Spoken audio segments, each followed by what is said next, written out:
Alright football fans, the saga of Shedeur Sanders' slide in the 2025 NFL Draft was undoubtedly one of the biggest stories of the weekend. Widely projected much higher, he finally found his NFL home with the Cleveland Browns in the 5th round. Selected with the 144th pick. While the speculation about why so many teams passed on him has been rampant, a new report takes us inside the Cleveland Browns' decision-making process, shedding light on why they did decide to draft him. But not until that point in the draft. ESPN provided an inside look at the Browns' draft room and their process regarding Shedeur Sanders. The moment he was drafted was captured in a FaceTime call between Sanders in his backyard and Browns general manager Andrew Berry and head coach Kevin Stefanski. Berry acknowledged the long weekend it had been for Sanders, telling him, "We're going to take you off the board here." "All right, brother." After Sanders' enthusiastic agreement, Berry added, "Let's get ready to go to work and prove all the people who passed on you wrong." Setting the stage for Sanders' arrival in Cleveland.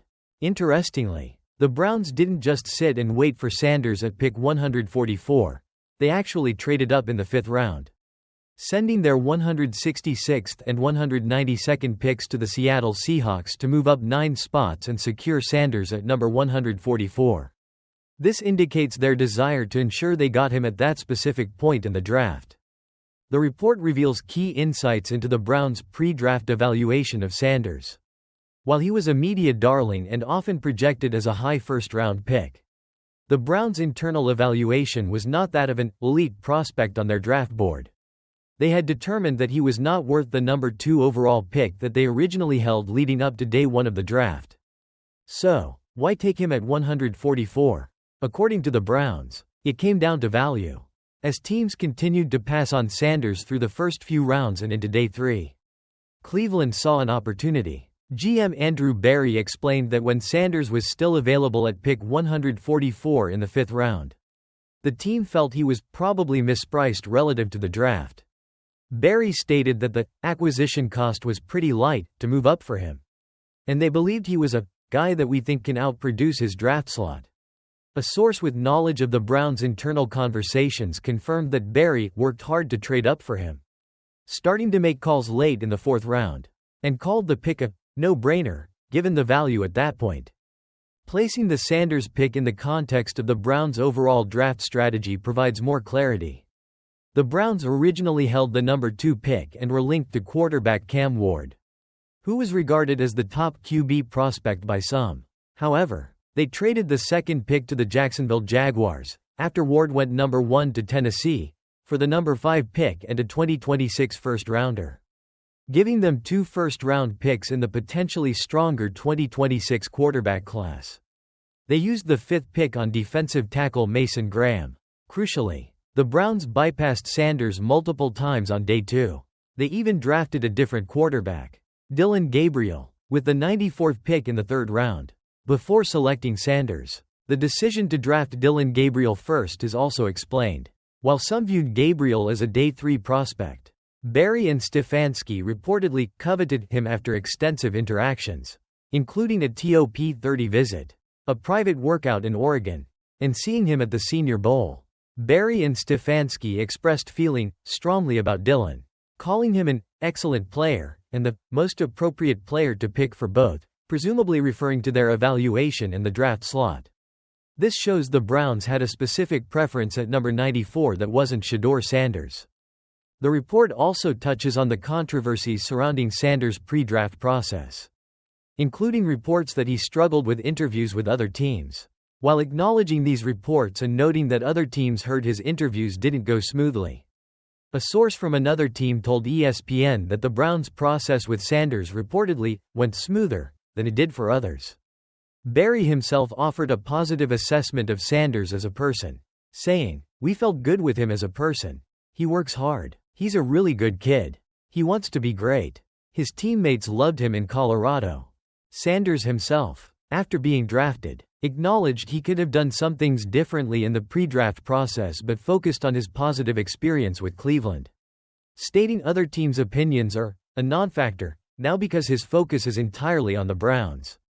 Sanders now joins a remodeled quarterback room in Cleveland that currently has no clear starter, featuring Joe Flacco, Kenny Pickett, Deshaun Watson, who is expected to miss significant time with injury, and fellow rookie Dillon Gabriel.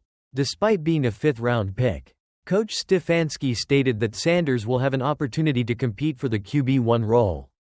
A significant opportunity given the Browns' history of starting numerous quarterbacks since their return to the league.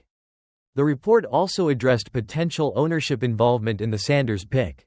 Barry shut down any notion that owner Jimmy Haslam forced the pick, stating, "Jimmy lets us do our jobs." Despite Haslam's presence at pro days and dinners with top prospects like Sanders and Hunter, which the team described as normal for players viewed as potential cornerstones.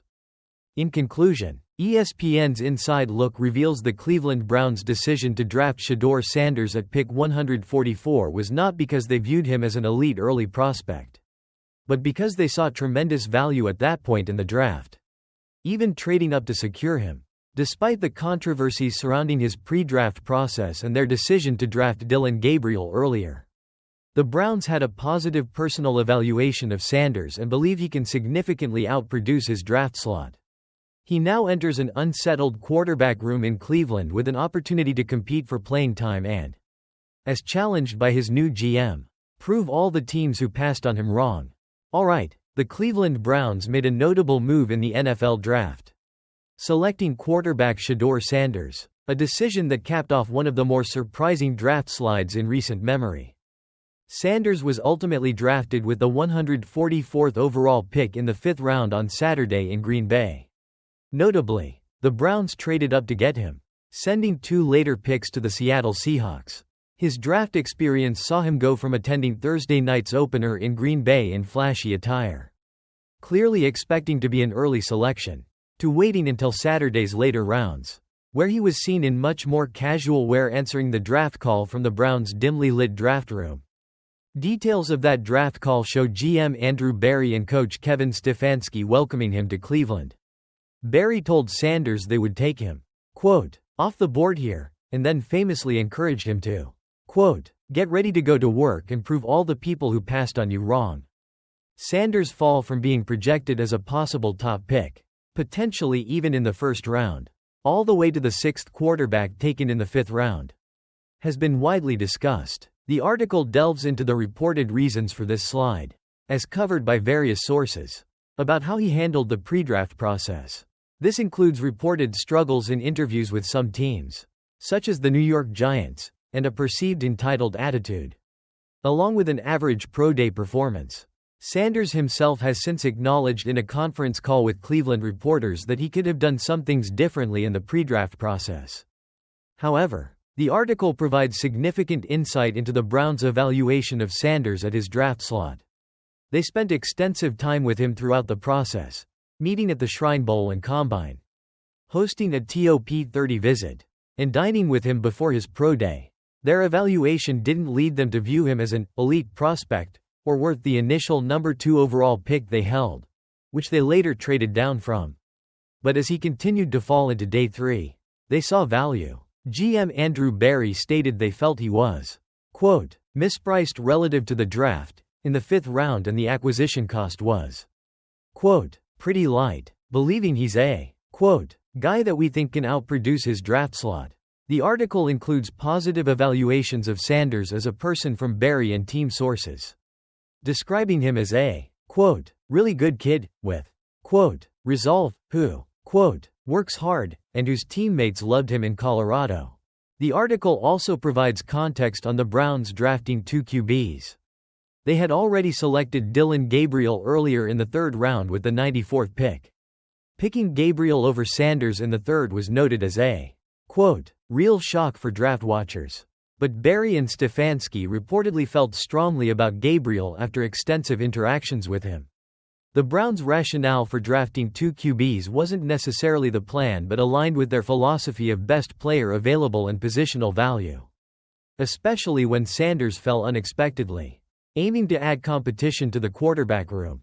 Despite being a 5th-round pick, Coach Stefanski says Sanders will get a chance to compete for the starting quarterback job in a remodeled room that includes veterans Joe Flacco and Kenny Pickett, fellow rookie Dillon Gabriel, and 2024 starter Deshaun Watson. who is expected to be sidelined for a significant portion of the 2025 season. Barry also shut down any notion of ownership forcing the Sanders pick, stating team owner Jimmy Haslam lets them do their jobs. In summary, the Cleveland Browns' decision to draft Shedeur Sanders was a calculated move in the 5th round. They viewed him as a high-value pick at that point despite his significant slide from earlier projections. Based on their positive evaluation of his potential and character during their interactions, setting up a potentially competitive quarterback room in Cleveland for the upcoming season.